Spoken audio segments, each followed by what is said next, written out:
আশিস বাউল দাস মানুষটি আর ফিরে আসবে না। আশিস বাউল দাসের মৃত্যু আজকে প্রমাণ করে দিল যে আমাদের জীবনের নৈতিক মূল্যায়নের কতটা অবক্ষয় হয়েছে, কতটা আমরা অসহিষ্ণু হয়ে গেছি, অধৈর্য হয়ে গেছি, আর আমাদের কাছে জীবনের মূল্য কতটা কমে গেছে। একজন ডাক্তার হিসেবে, একজন সমাজের সাধারণ মানুষ হিসেবে আমি এই ধরনের যে কোনো হত্যা, যে কোনো অপরাধ, যে কোনো হিংসাত্মক অপরাধের তীব্র প্রতিবাদ জানাচ্ছি আমার চ্যানেলের মাধ্যমে। নমস্কার বন্ধুরা, আজকে মনের কথায় আপনাদের স্বাগত। আমার চ্যানেলটি যারা দেখেন, যারা ভালোবাসেন, তারা দয়া করে সাবস্ক্রাইব করবেন, শেয়ার করবেন, অন্য মানুষকে দেখার সুযোগ করে দেওয়ার। আমি সামান্য একজন ডাক্তার। আজকে একটা খুশির দিন আমার। আজকে 1 জুলাই 2024, আজ ডক্টরস ডে। ডাক্তার বিধানচন্দ্র রায় আজকের দিনে জন্ম নিয়েছিলেন আমাদের এই পৃথিবীতে, আমাদের এই বাংলায়, এবং তিনি আজকের দিনেই দেহত্যাগ করেছিলেন মুখ্যমন্ত্রী থাকাকালীন, এবং বলা যায় পশ্চিমবঙ্গের একমাত্র ডাক্তার মুখ্যমন্ত্রী ছিলেন ডাক্তার বিধানচন্দ্র রায়। তবে সকালে ঘুম থেকে উঠেই আজকে যে খবরে চোখ রাখলাম, মনটা ভারাক্রান্ত হয়ে গেল। ডাক্তার হিসেবে, একজন সামাজিক মানুষ হিসেবে নিজেকে বড় ছোট মনে হলো। একটি নাম আশিস বাউল দাস। হয়তো বিরাট পরিচিত কোনো নাম নয়, কোনো সেলিব্রিটি নয়, কোনো জনপ্রতিনিধি নন। একটি 26 বছরের যুবক, ঝাড়গ্রামের কাছে থাকেন। ওনার কি দোষ ছিল জানেন? কালকে উনি আমাদের ছেড়ে চলে গেছেন। কি দোষ ছিল জানেন? উনি বাইকে করে আরেকজন মানুষের সাথে আসছিলেন একটি জায়গা থেকে, সম্ভবত একটি মেলায় বেড়াতে গেছিলেন, সেখান থেকে ফিরছিলেন। একটি জায়গায় বচসা হচ্ছিল, বাইক নিয়ে যেতে গিয়ে তার একজনের গায়ে ধাক্কা লেগে যায়। সেইখান থেকে বচসা হয়ে তাকে এমন মারা হয়েছে যে তিনি আজকে আর ইহজগতে নেই। শেষ 3 দিন ধরে আমরা বিভিন্ন রকমের গণপিটুনির ঘটনা পাচ্ছি, এবং এইগুলো কিন্তু প্রতিটা কালপেবল হোমিসাইড, 302 ধারা, যেটা আমাদের এখন আর আইপিসি নেই, এখন একটি ভারত ন্যায় এরকম একটি নাম হয়েছে, এখন আর আইপিসি বলা যায় না। তো সেই ধারায় 302 ধারায় এটা পড়ে, মানে attempting culpable homicide, attempting to murder, মানে আমি মারার জন্য কারুকে মারছি, হত্যা করার জন্য কারুকে মারছি। তো এইরকম কেন হবে? একটা সামান্য ধাক্কা, রাস্তাঘাটে তো টুকটাক ধাক্কা ধাক্কি, একটা বড় গাড়ির সাথে একটা ছোট গাড়ির, 2টি ছোট গাড়ির বা 2টি বড় গাড়ির তো লেগেই থাকে। কখনো কখনো তাতে ভয়াবহ পথ দুর্ঘটনা হয় বটে, কিন্তু ছোটোখাটো আমরা যেমন বিভিন্ন রাস্তায় গাড়ি চালাই, বিভিন্ন সময় টুকটাক ধাক্কা একটি সাইকেল গাড়িতে লাগিয়ে দিয়ে চলে গেল, একটা বাইক লাগিয়ে দিয়ে চলে গেল, 2-4টে কথা কাটাকাটি, গালাগাল, এর মধ্যেই ব্যাপারটা সীমিত থাকে অনেক সময়। তো সেখানে এরম জায়গায় পৌঁছে গেল যে একজন মানুষকে তার জীবন দিতে হলো। ঠিক এই রকম 2-4টে ঘটনা ঘটেছে মোবাইল চুরি নিয়ে গতদিন আগে সল্টলেকে। তারপর আরেকটি ঘটনা ঘটেছে সম্ভবত বউবাজারে, যে তাকে পিটিয়ে মেরে ফেলছে। এবার দেখুন, এটা 2টো কারণ হতে পারে। একটা হচ্ছে তার উপর আমার আগে থাকতে রাগ ছিল, এই সুযোগে আমি ঝাল মেটালাম। একটা গল্প ছিল, আপনাদের মনে আছে কিনা জানি না, বাঘ ঝর্ণার ওপরে জল খাচ্ছে আর ভেড়াটি ঝর্ণার নিচে জল খাচ্ছে। বাঘটি এসে বলল যে তুমি আমার জলকে নষ্ট করছো, তোমার মুখের জলে এঁঠো জল আসছে আমার কাছে। ভেড়াটি অবাক হয়ে বলল, আমি তো নিচে জল খাচ্ছি মহারাজ, আমার জলে কি করে আপনার এই অসুবিধা হবে? তখন বলল, না, তুমি আমার সাথে একই ঝর্ণায় জল খাচ্ছ বলে এরম হচ্ছে। তাতে যখন যুক্তি ঠেকলো না, তখন সেই ভেড়াটাকে মারার জন্য বাঘটি বলল যে তোমার বাবা একদিন এভাবে আমার কাছে জল খেয়েছিল। মানে একটা ছুতো দরকার আমার, একটা এক্সকিউজ দরকার আমার, যেটা থ্রু দিয়ে আমি এই কাজটা করতে পারি। সেইটা যদি হয় তাহলে এটা কিন্তু একটা পরিকল্পিত খুন, এবং এর শাস্তি সাধারণ খুনের যে শাস্তি হওয়া উচিত তাই হওয়া উচিত, এটা আমি মনে করি। এবং আশিস বাউল দাস যেই হোক না কেন, যত সাধারণ মানুষ হোক না কেন, তার এই মৃত্যুর দাবি, শাস্তি, তার বিরুদ্ধে যারা এই কাজটি ঘটেছে তাদের দৃষ্টান্তমূলক শাস্তি আমি আশা করি। কিন্তু এই দৃষ্টান্তমূলক শাস্তি এখানে কিন্তু একটা বড় কোয়েশ্চেন মার্ক আছে। আমরা এই জাস্ট কটা দিনের মধ্যে, ধরুন ভোটের পূর্ববর্তী 3 মাস আর আজকে পরবর্তী আরো 1 মাস হতে চলল। 4 জুন আমাদের ইলেকশন রেজাল্ট বেরিয়েছে। কেন্দ্রে নতুন সরকার হয়েছে, পুরনো সরকারের নামটা একটু পাল্টেছে, মোদী সরকারের জায়গায় এনডিএ সরকার হয়েছে। আর আজকে হচ্ছে 1 জুলাই, মানে 3 দিন কম 1 মাস, আর তার আগে 3 মাস। আপনি যদি বিভিন্ন ঘটনা প্রবাহ দেখেন, যেমন ধরুন সন্দেশখালী, আমি ভোটের সময় আমার মনের কথা বারবার বলেছিলাম সন্দেশখালীকে আর নিউজে পাবেন না 4 জুনের 24 ঘন্টা পর থেকে। আমি কতটা সঠিক হয়েছি সেটা তো নিশ্চয়ই আপনারা এখন বুঝতে পারেন। সন্দেশখালী নিয়ে এখন কোনো কথা নেই। যে মানুষটি বিজেপির হয়ে দাঁড়িয়েছিলেন ওখানে, রেখা পাত্র, তার কোনো ইন্টারভিউ, কোনো কথা আপনি আর কখনো কোনো নিউজ মিডিয়াতে পাবেন না। ঠিক সেরকম যেমন পাবেন না শাহজাহানের কি হলো, ঠিক জানতে পারবেন না পার্থ চট্টোপাধ্যায়কে এখন কোন স্টেজে বিচারাধীনভাবে রয়েছেন, তার জামিন হবে না তার সাজা হয়ে গেছে, জানতে পারবেন না। জানতে পারবেন না শিক্ষা দুর্নীতির কি খবর। যেমন আমরা জানতে পারছি না যে নিটের যে এত বড় একটা ঘোটালা, শিক্ষা সাম্রাজ্যে যে বড় ঘোটালা, এনটিএ, ন্যাশনাল এক্সামিনেশন এজেন্সি আর testing agency, national testing agency, তার আন্ডারে যে কটা পরীক্ষা আছে, প্রত্যেকটি পরীক্ষায় যে পুকুর চুরি হতো, দুর্নীতির শুরু থেকে শেষ অবধি হতো।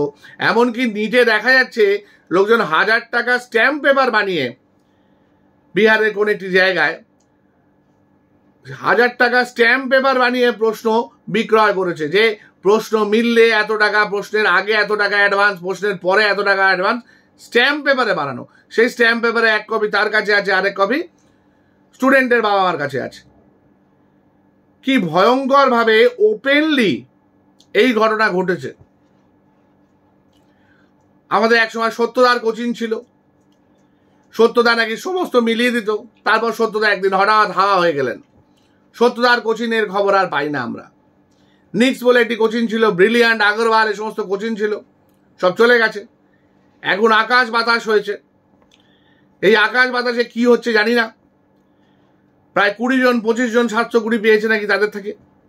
অর্থাৎ কিনা দুর্নীতি হয়ে চলেছে। আজকে হঠাৎ এই আশিস দাসের মৃত্যুর সাথে আমি এই কথাটা বলছি কেন, তার কারণ হচ্ছে বিচার ব্যবস্থা।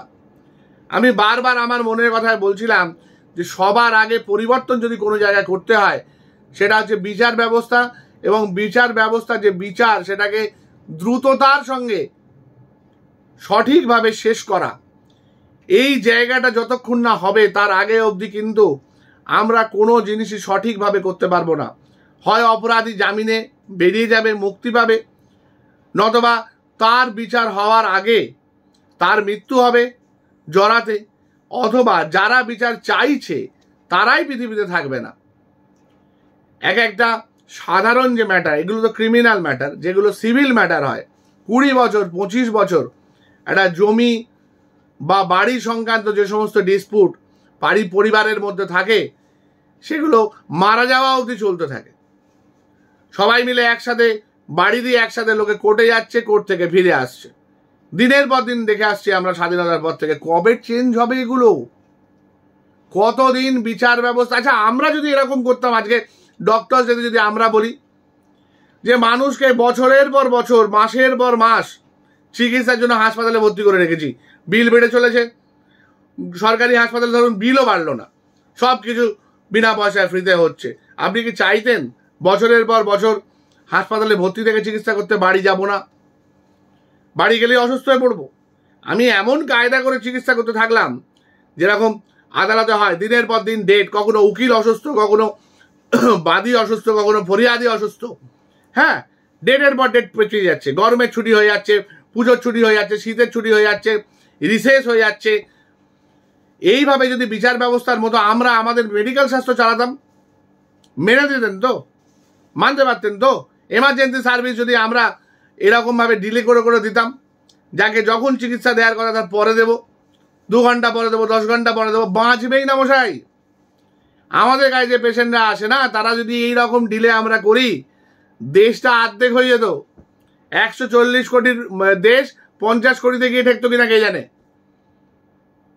একটু ভাবুন, সব রেসপন্সিবিলিটি কি আমাদের ডাক্তারদের?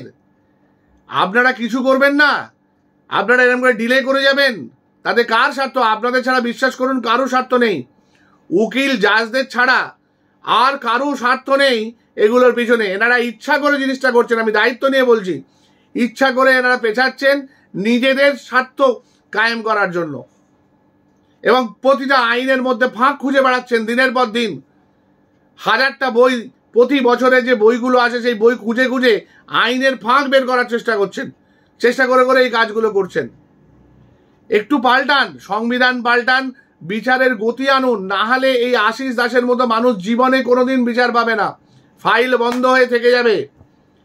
হয় রাজনৈতিক প্রেসারে, নইলে সামাজিক প্রেসারে, নইলে যে মানুষটি মারা গেছে তার পারিবারিক মানুষের অসমর্থতার জন্য। একজন ঠাকুমার সামনে একজনকে পিটিয়ে মেরেছে সল্টলেকে, সেই ঠাকুমার যা বয়স, কোন দিন ঠাকুমাই চলে যাবেন ইহলোক ছেড়ে। তার আগে অবধি কেউ বিচার দিতে পারবে কি তাকে? জানি না, আমি বলতে পারি না। যত এই ডিলে হবে তত কিন্তু এই অন্য রকমের গণ অভ্যুত্থানের টেন্ডেন্সি বেড়ে যাবে। এইবার কি দাঁড়াবে, যে গণপিটুনিতে মেরেছে তার যেহেতু বিচার পেতে 10 বছর লাগবে, আমি তাকে গিয়ে পিটিয়ে মেরে ফেলি, তখন আরেকটা গ্রুপ তৈরি হবে, যখন গিয়ে সেই গ্রুপটাকে আবার পিটিয়ে মেরে ফেলবে। এই করতে গিয়ে যেটা হবে যে একটা অপরাধের সাজা না হওয়ার জন্য আরো 10টা অপরাধ তৈরি হবে, এবং প্রতিটা একই রকমের ঘৃণনীয় অপরাধ। আইনকে নিজের হাতে তুলে নেয়া, আমাদের কারো সেই ক্ষমতা নেই, আমাদের কারো সেই সাধ্য নেই, আমাদের কারো সেই অধিকার নেই আমাদের দেশের ল অনুযায়ী। একটা কুকুরকে পর্যন্ত, একটা অ্যানিমালকে পর্যন্ত আমরা মারতে পারি না। সেই জায়গায় দাঁড়িয়ে আজকে এই যে ঘটনাগুলো ঘটছে, তাই বিধান রায়ের জন্মদিনের দিন আপনাদের আমার একটি অনুরোধ বলতে পারেন, যে দয়া করে এই ব্যাপারটার দিকে একটু সিরিয়াসলি ভাবুন। সে আপনি যে সামাজিক ব্যবস্থারই মানুষ হোক না কেন, যাই হোক না কেন, ডাক্তার, ইঞ্জিনিয়ার, উকিল, রাজনৈতিক প্রতিনিধি, যেই হন না কেন, আপনি এই ব্যাপারটা নিয়ে একটু ভাবুন। এতে আমাদের সবার লোকসান হচ্ছে। হয়তো কিছু কিছু জায়গায় আমাদের সাময়িক লাভ হচ্ছে, কিন্তু বেশিরভাগ জায়গায় কিন্তু আমরা প্রচণ্ড ক্ষতি করছি নিজেদের।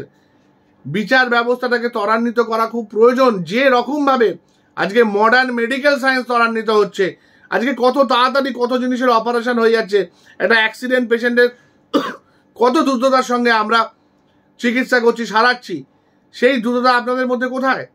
আর এই আশিস বাবুর জন্য আমার বিশেষ সমবেদনা। আমি একটা খবর পেলাম, সেটা উনি একটা হসপিটালে গেছেন, গিয়ে তারপর তাকে প্রাথমিক ফার্স্ট এড করে ছেড়ে দেওয়া হয়েছে। তার পরের দিন তার বমি হয়েছে, রক্ত বমি হয়েছে, এবং তিনি মারা গেছেন। যদি উনি কোনো খারাপ কিছু না করে থাকেন, পোস্টমর্টেমে সেটা পাওয়া যাবে। যদি উনি মদ্যপান করে রক্ত বমি হয়ে মারা যান তো আলাদা কথা, কিন্তু আদারওয়াইজ উনি যদি এই ইনজুরিটার জন্য, এই মারধরটার জন্য মারা যান, মানে হয়তো স্প্লিন রাপচার করেছে, হয়তো লিভার রাপচার করেছে, সেখান থেকে পরবর্তীকালে ব্লিডিং হয়েছে, যেটা কিন্তু হাসপাতালে যখন গেছে সেই ডাক্তারবাবু ভালো করে দেখেননি, সেটা কিন্তু তার দিক থেকেও একই রকমের অন্যায় বর্তায়। এই মানুষটাকে কিন্তু সেক্ষেত্রে আমি বলবো সঠিকভাবে চিকিৎসা হয়নি, এবং সেক্ষেত্রে যদি আমাদের দিক থেকে কোনো গাফিলতি হয়, একইভাবে আমাদের বিরুদ্ধে ব্যবস্থা নিন, কিন্তু দয়া করে তাড়াতাড়ি নেবেন, সেটাকে ঝুলিয়ে আবার 18 মাসে বছর করবেন না। ভালো থাকুন, সুস্থ থাকুন।